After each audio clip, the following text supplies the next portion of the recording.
Et bonjour à tous, ici Théo de LSI Hardware, j'espère que vous avez la forme. Alors, retrouvez-moi dans cet épisode pour vous parler de mes coups de cœur hardware des dernières semaines. Alors, on a été gâtés du côté des mini PC, mais pas que. On a aussi eu de très jolies cartes graphiques là, qui sont sorties. On a aussi eu de très beaux modèles côté IO, côté Ventirad. On en verra un très beau d'ailleurs tout à l'heure. Et je vais aussi vous parler d'écran, bien entendu. Et puis, on finira un petit peu sur tout ce qui est clavier et souris. Voilà. Allez, on va commencer direct, comme d'habitude ici, parce que le channel de LSI Hardware, vous le savez, la spécialité, c'est vraiment les mini PC et en général tout l'hardware mini, mais en mode vraiment, voilà, bien boosté, en mode gaming. Donc c'est un petit peu l'idée de ce channel. Alors on va commencer direct avec le Corsair One i500 qui enfin est sorti il y a 2 jours. Alors il y avait beaucoup d'interrogations sur quelles seront les spécifications. L'année dernière ils nous avaient régalé avec une 3080, 3090. Là cette année ils ont en fait remis voilà, le Corsair One un petit peu au bout du jour. Alors ils ont fait le choix donc de processeur i9 14900K avec soit une RTX 4080 Super ou alors une 4090. Alors bon, je le trouve sympa, ce mini PC, je le trouve assez joli.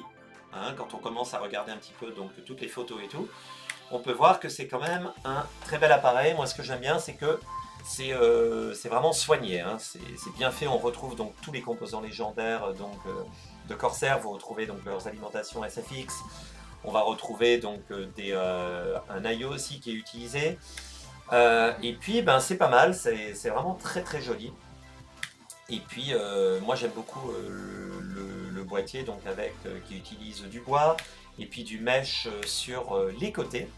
Donc c'est vraiment sympathique. Je trouve que c'est vraiment un très très bel appareil. Après au niveau prix, c'est quand même un petit peu abusé. Là on est vraiment à 3500 voilà, pounds. Donc je vous laisse calculer en euros. Donc on n'est pas loin des 4000 euros.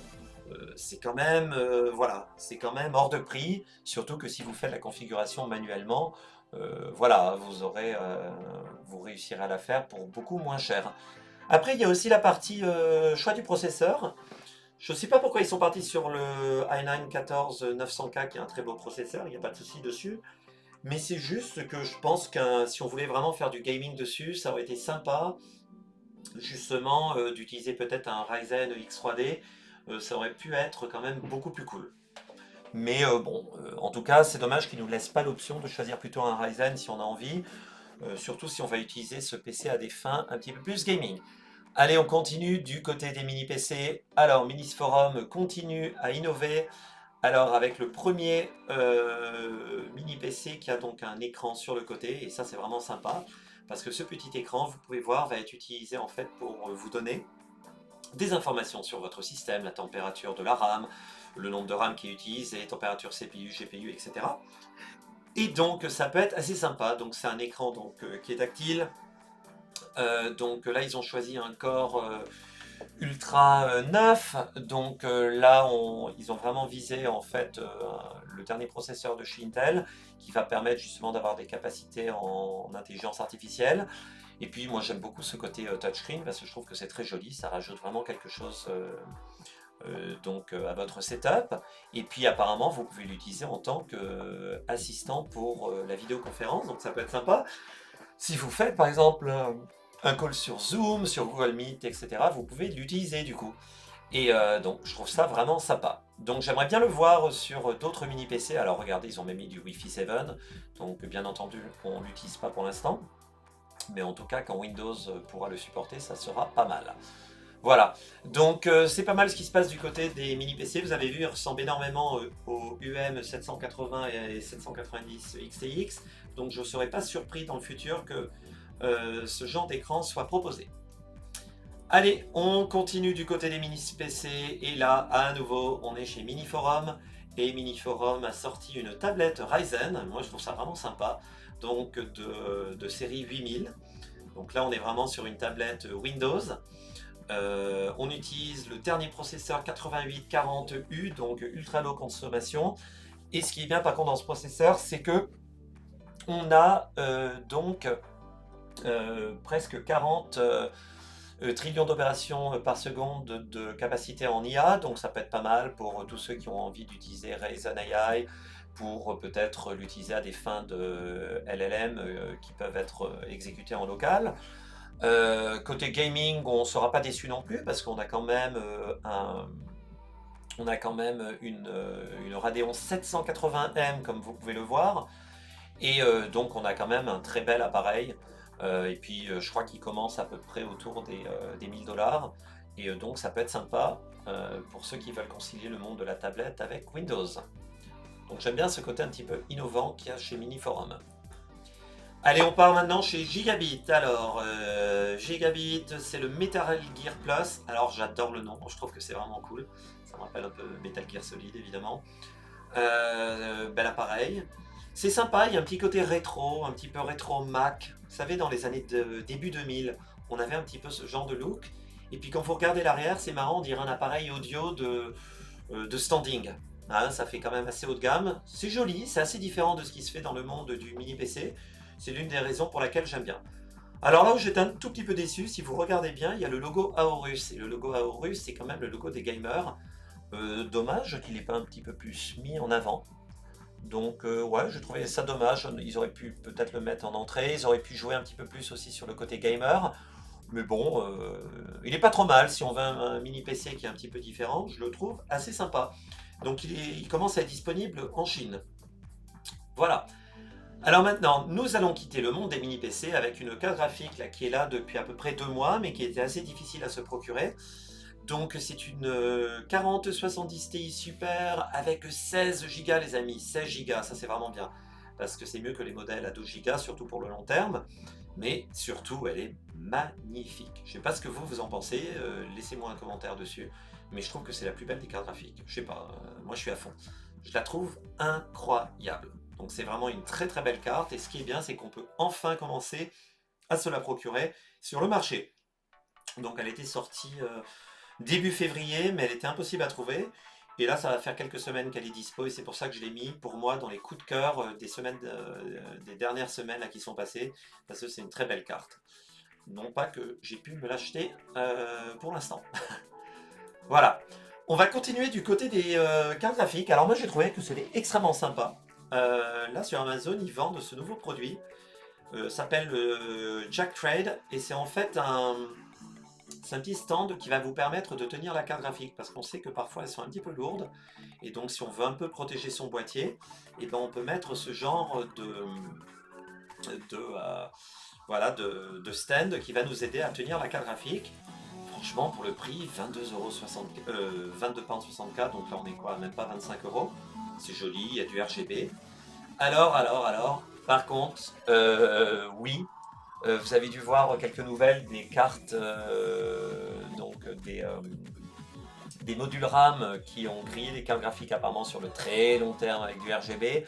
C'est vrai que je me suis aussi posé la question, est-ce que c'est cool de mettre du RGB aussi près de votre carte graphique?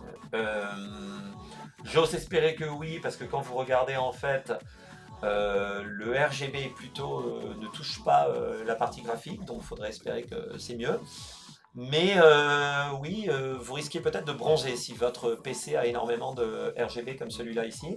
Donc à voir. Mais bon, en tout cas, je trouvais que le design était sympa, puis bon, le prix aussi.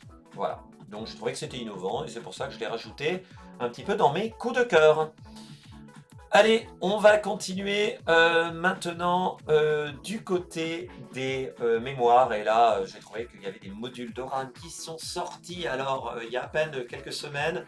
Là, à nouveau, on repart en Chine pour célébrer donc le Nouvel An, mais aussi célébrer donc le printemps qui revient en Asie. Ils ont mis des Corsair Sakura DDR5 et regardez-moi ça, elles sont juste trop belles. Donc si vous voulez vous faire un petit PC à la mode un peu Sakura, ça peut être très cool. Alors ils ont fait un partnership avec Yeston. Donc Yeston, c'est un fabricant de cartes graphiques chinoise qui fait des cartes assez sympas.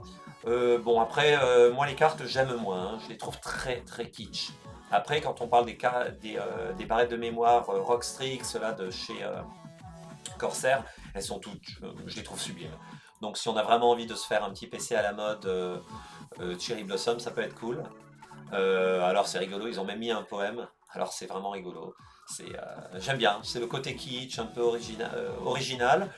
Et puis bon, pourquoi pas? Pourquoi pas? Là, vous avez dû voir, je vous avais mis en lien là sur une vidéo il n'y a pas longtemps. On était du côté de FNK Hardware, il a une très belle chaîne. Et puis là, il a monté vraiment un PC à la mode Sakura, vraiment inspiré par le Japon. Très très beau PC. Voilà. Donc j'aime beaucoup ces barrettes de mémoire. Allez, on va passer maintenant du côté de barrettes un petit peu plus sérieuses, mais qui sont très très belles. Voilà, ça c'est vraiment mon goût. J'aime beaucoup des barrettes RGB, mais qui montent à 8600 MHz, les amis. Donc c'est vraiment ce sont des belles barrettes. Donc on part du côté Manta, c'est les Manta Xfinity. Qui montent jusqu'à 8600 MHz. C'est vraiment bien quand on utilise des processeurs Intel de 14e génération qui vont supporter le XMP Profile. Bon, évidemment, vous avez intérêt à avoir la carte mère qui suit pour supporter ce genre voilà, de barrettes et de fréquences. En tout cas, elles sont vraiment belles. J'aime bien. Elles ont un côté vraiment design simple. On n'est pas dans le too much, mais on est quand même sur des barrettes très haute performance. Puis en plus, qui jettent, voilà, qui jettent pas mal. Alors maintenant, nous allons partir du côté des Ventirad. Alors j'ai mis ce très très beau Ventirad du côté de Thermaltake en ARGB qui est vraiment magnifique. Donc si vous n'avez pas un IO, si vous préférez plutôt une ventilation plus classique, regardez, l'Astria 600 est juste incroyable. Il est magnifique, je trouve. Il est, voilà, en termes de design, il est très beau. Bien évidemment, il prend quand même pas mal de place. Mais c'est juste qu'il rajoute quand même quelque chose, je trouve, à votre PC. Puis voilà, les ventilateurs comme ça RGB, c'est vraiment joli. Puis il est bien conçu. Donc là, on est vraiment du côté de Thermaltake qui continue à faire de très beaux designs.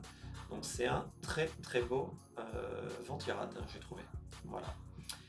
Alors maintenant, on va plutôt partir du côté des IO. Alors, on reste chez Thermaltake et on va parler du TH V2 Ultra. Vous avez dû voir, il est sorti là il y a à peine quelques semaines. Il est magnifique avec son écran que vous pouvez configurer. Je le trouve incroyable. Il est vraiment trop beau. Et en plus, on peut mettre 2 ou 3 ventilateurs selon les besoins. Et puis bien entendu, ce petit écran, vous pourrez configurer, vous pourrez mettre voilà, des petites vidéos, vos mangas préférés, si vous aimez ça, vous pourrez mettre peut-être la Terre qui tourne, enfin, etc. C'est vraiment très joli. Donc pour moi, c'était un petit coup de cœur. Alors maintenant, nous allons partir du côté des boîtiers. Alors, du côté Antec, vous avez dû voir la sortie du C5, le C5 White en particulier, il existe aussi en noir, mais alors en white, c'est une tuerie. Donc là, on est sur un boîtier mini ITX. Donc, vous savez, hein, sur cette chaîne, on aime beaucoup tous les petits formats. Mais il est trop beau. Regardez ça. Moi, j'adore. Je le trouve incroyable. On est sur un boîtier aquarium. L'assemblage a l'air tout juste exceptionnel, comme c'est souvent le cas donc avec Antec. On est sur du double chambre. Et puis surtout, il y a vraiment de la place. On peut mettre une carte graphique de dernière génération. Il n'y a aucun souci. Il est tout juste magnifique. Et puis ce qui est bien, c'est qu'il supporte aussi voilà, les Project Zero du côté de MSI ou Back to the Future du côté Asus. Donc vous savez, c'est quand on a les connectivités qui ne se voient plus du tout. En fait, toutes les connectivités qui sont un peu moches du côté des cartes mères, par exemple brancher les CPU fan, vous voulez brancher le bouton reset, le bouton allumer, etc. Bah, tout ça, vous allez le faire à l'arrière. Du coup, vous allez vous retrouver avec un PC magnifique où on verra aucun câble. Surtout si vous utilisez par exemple les cartes graphiques qui sont compatibles BTF, c'est juste une tuerie, c'est une dinguerie, c'est magnifique. Donc j'aime énormément ce boîtier. Je suis même très tenté, pour tout vous dire, là, de l'acheter pour remplacer donc du coup mon mini PC, pour vraiment avoir une config gaming vraiment qui me plaît. Et ça, c'est un boîtier, ça fait longtemps que je le regarde. Et donc du coup, regardez ça, vous pouvez mettre une carte graphique jusqu'à 41 cm. Il n'y a aucun souci en termes d'upgrade. En tout cas, voilà, il est magnifique. C'est mon coup de cœur boîtier. Je le trouve très beau et j'ai hâte de le tester. On va continuer du côté des boîtiers dans une marque qui est beaucoup moins chère. Donc là, on est du côté de nos amis chinois qui est à nouveau chez Sharkoon, qui font vraiment de très beaux boîtiers. Alors celui-là, je l'ai trouvé, C'est mon coup de cœur parce que je l'ai trouvé mystérieux. Voilà. Je sais, c'est con de dire le mot mystérieux, mais je sais pas, je trouve qu'il a quelque chose. C'est le Rebelle C20, alors déjà c'est un boîtier ITX, il est assez petit, comme vous pouvez le voir. Mais j'aime énormément voilà, le fait de mettre voilà, les ventilos de ce côté. Je trouve ça intriguant, puis surtout quand vous le fermez, vous voyez donc ces ventilos qui tournent derrière le mesh, c'est juste trop beau. Donc je sais pas vous ce que vous en pensez, je le trouve un peu différent et je le trouve trop beau. Et puis surtout à un budget beaucoup moins élevé évidemment quand on compare avec Antec ou Yanni. Alors maintenant nous partons du côté de Cooler Master, le Masterbox 600. Là on est sur vraiment un boîtier beaucoup plus solide, on est sur un boîtier beaucoup plus classique, beaucoup plus grand aussi. On est plus sur du format micro ATX, bien entendu l'ITX fonctionne aussi, hein, il n'y a pas de souci. Mais c'est un très beau boîtier, il est bien conçu, quand vous regardez donc tous les avis, ils sont juste excellents. Là pareil, carte graphique jusqu'à 41 cm, il n'est pas très gros non plus. Et c'est juste un très beau boîtier, moi je trouve. En plus, il supporte un petit peu plus de format. Vous voyez, il supporte jusqu'à de l'ATX, incroyable. Donc avec aussi, il supporte donc tous les connecteurs à l'arrière en carte mère et tout le tralala. Donc vous voyez, il est vraiment joli, moi je trouve ce boîtier. Surtout si on veut quelque chose de vraiment plus classique, plus élégant, plus intemporel. Le Cooler Master donc nous fait un très beau boîtier. Alors, maintenant, nous allons partir du côté du monde des souris. La Razer Viper V3 Pro est enfin sortie. Elle est chère, hein, mais c'est vraiment une souris qui est légère. Elle est très belle. Elle a un design qui est extrêmement épuré, très simpliste, et surtout elle est très précise pour tous les gamers. C'est vrai que quand on la regarde, elle n'est pas non plus, on n'est pas par exemple du côté voilà, d'une souris un petit peu plus extravagante, mais c'est une souris qui est vraiment précise. Et pour quelqu'un qui fait par exemple du gaming de compétition, c'est vraiment le top du top. Donc c'est pour ça que je l'ai mis vraiment dans les coups de cœur gaming, parce que c'est voilà, on est vraiment sur une souris qui est fiable, une très belle souris. Il me semble que là récemment on avait Captain Groscha, il me semble qu'il a testé, si je dis pas de bêtises. Regardez bien son channel. En tout cas, elle est très belle. Allez, on part maintenant du côté des écrans. Alors MSI qui est connu pour faire des écrans gaming tout juste exceptionnels, qui vient de sortir le 321 UPX. Alors là on est en OLED, donc ça c'est magnifique. Vous savez, les écrans OLED sont juste trop beaux. Surtout sur tous les rendus noirs, les pixels qui s'allument individuellement, etc. Donc là c'est vraiment beau. On est sur du 4K en 240 Hz, donc là vous avez vraiment de quoi venir. Voilà, vous achetez ce genre d'écran, vous êtes bon pour plusieurs années, sachant qu'aujourd'hui en 4K, même sur une 4080, 4090, voilà, vous baladerez dans les 60 et 90 images par seconde. Là, on peut monter jusqu'à 240, donc vous avez le temps de voir venir sur les prochaines générations de GPU. Un très beau, un très bel écran, en tout cas du côté de chez MSI. Alors en plus, ils ont l'air certains de leur panel OLED, ils n'ont pas peur justement des brûlures sur ce genre d'écran. On sait que les premières générations étaient un petit peu affectées par ce genre de burn-in qu'on avait, mais là maintenant avec les nouvelles générations d'écrans OLED, on n'a plus vraiment ce problème. Alors si vous voulez la même référence, mais un petit peu moins cher, on a le 27C6X, donc là on est sur du 27 pouces, ça sera super sur si vous voulez un écran qui est un petit peu incurvé. Ça sera un très bel écran à nouveau gaming, surtout si vous jouez par exemple en 1440p, il sera tout juste exceptionnel. Voilà, donc c'est un très bel écran gaming. Et puis enfin nous allons parler d'un autre écran, alors là c'est la folie, du côté AOC. Moi je connaissais beaucoup tout ce qui est 240 Hz, là maintenant on est en train de parler de 540 Hz. Alors là on est vraiment sur du e-sport, hein. C'est vraiment que du sport. Comme vous voyez, on est sur un écran donc 1080p, donc c'est vraiment pour faire du e-sport avec le maximum de FPS, parce que bon, ça peut faire toujours une petite différence sur vraiment les gamers de compétition. C'est pas forcément le genre d'écran que je recommanderais. Personnellement, moi j'aime bien un écran qui a quand même une résolution supérieure, mais c'est vrai que quand on fait du e-sport sur du 24 pouces, ça peut être pas mal. Voilà.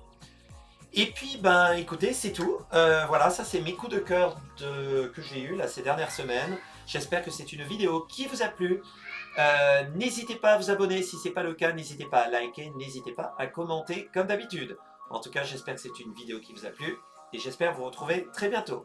À bientôt, ciao, bisous.